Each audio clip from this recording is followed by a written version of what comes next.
حضرت سیدنا حسن بصری رحمۃ اللہ تعالی علیہ کے پاس ایک شخص آیا اور اس نے بارش کی قلت کی شکایت کی۔ آپ رحمۃ اللہ تعالی علیہ نے اسے استغفار کرنے کا حکم دیا۔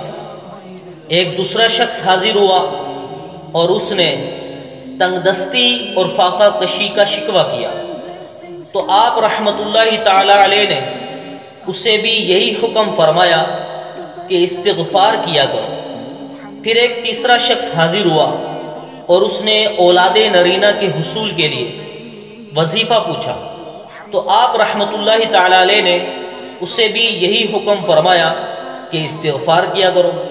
پھر ایک چوتھا شخص آیا اور اس نے اپنی زمین کی پیداوار کم ہونے کا شکوہ کیا، تو آپ رحمۃ اللہ تعالی علیہ نے اس سے بھی یہی فرمایا کہ استغفار کیا کرو۔ حضرت ربیع بن صبیح رحمۃ اللہ تعالی علیہ بھی وہاں موجود تھے۔ انہوں نے حیرت کے ساتھ عرض کی کہ حضور، 4 مختلف لوگوں نے اپنی الگ الگ پریشانی ظاہر کر کے ان سے نجات کا طریقہ پوچھا، تو آپ رحمۃ اللہ تعالی علیہ نے ان چاروں کو ایک ہی جواب دیا کہ استغفار کیا کرو۔ اس میں کیا حکمت ہے؟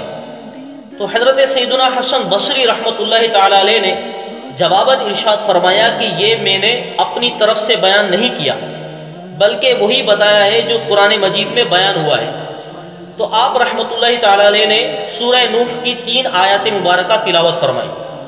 ان آیات کو سننے اور ان کا مطلب سمجھنے سے پہلے سورہ نوح کے حوالے سے یہ بات ذہن میں رکھ لیجئے کہ سورہ نوح کا مرکزی مضمون حضرت سیدنا نوح علیہ نبینا وعلیہ الصلوۃ والسلام کی اس نیکی کی دعوت پر مشتمل ہے جو آپ نے اپنی قوم کے سامنے پیش فرمائی۔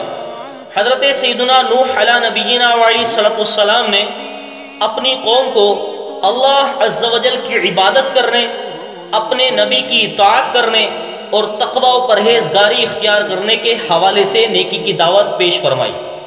آخرت کا راستہ دکھانے کے ساتھ ساتھ دنیا میں بھی خوشحال رہنے کا طریقہ بیان فرمایا کہ اگر تم میری دعوت کو قبول کر لو تو تم دنیا میں بھی خوشحال رہو گے، تمہارے بنجر میدانوں میں باغات لہلہانے لگیں گے، تمہارے خشک ریگستانوں میں نہریں رواں ہو جائیں گی، تمہیں اولاد نرینہ بکثرت دی جائے گی، بر وقت بارشیں ہوا کریں گی، قحط اور خشک سالی کا جو خوف ہر وقت تمہارے اعصاب پر سوار رہتا ہے اس سے نجات مل جائے گی۔ قرآن مجید برہان رشید میں اس طریقے کو جن الفاظ میں بیان کیا وہ سورہ نوح کی آیت نمبر 10، 11 اور 12 میں یوں ہے، فِرُوا رَبَّكُمْ، اپنے رب سے استغفار کرو، اِنَّهُ كَانَ غَفَّارًا، بے شک وہ بڑا معاف فرمانے والا ہے، يُرْسِلِ السَّمَاءَ عَلَيْكُمْ مِدْرَارًا، وہ تم پر موسلا دھار بارش بھیجے گا، وَيُمْدِدْكُمْ بِأَمْوَالٍ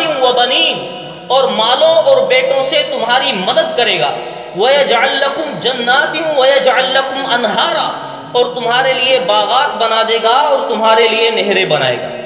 ان آیات سے معلوم ہوا کہ اولاد کے حصول، بارش کی طلب، تنگ دستی سے نجات، پیداوار کی کثرت کے لیے استغفار کرنا بہت مجرب اور قرآنی عمل ہے۔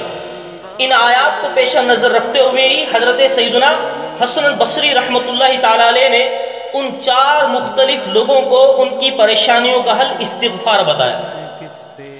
نیز سورہ ہود کی آیت نمبر 3 میں استغفار کا ایک فائدہ یہ بھی بیان ہوا، وَأَنِ اسْتَغْفِرُوا رَبَّكُمْ، اپنے رب کی بارگاہ میں استغفار کرو، ثُمَّ تُوبُوا إِلَيْهِ، پھر اس کی طرف توبہ کرو، يُمَتِّعُكُمْ مَتَاعًا حَسَنًا إِلَىٰ أَجَلٍ مُّسَمًّى، وہ تمہیں ایک مقررہ مدت تک بہت اچھا فائدہ دے گا۔ تو معلوم ہوا کہ استغفار زندگی بھر خوشحال رہنے کا بہترین طریقہ ہے۔ اللہ پاک ہمیں کثرت کے ساتھ استغفار کرنے کی توفیق عطا فرمائے اور اس کی برکتوں سے مالا مال فرمائے، آمین بجاہ النبی الامین۔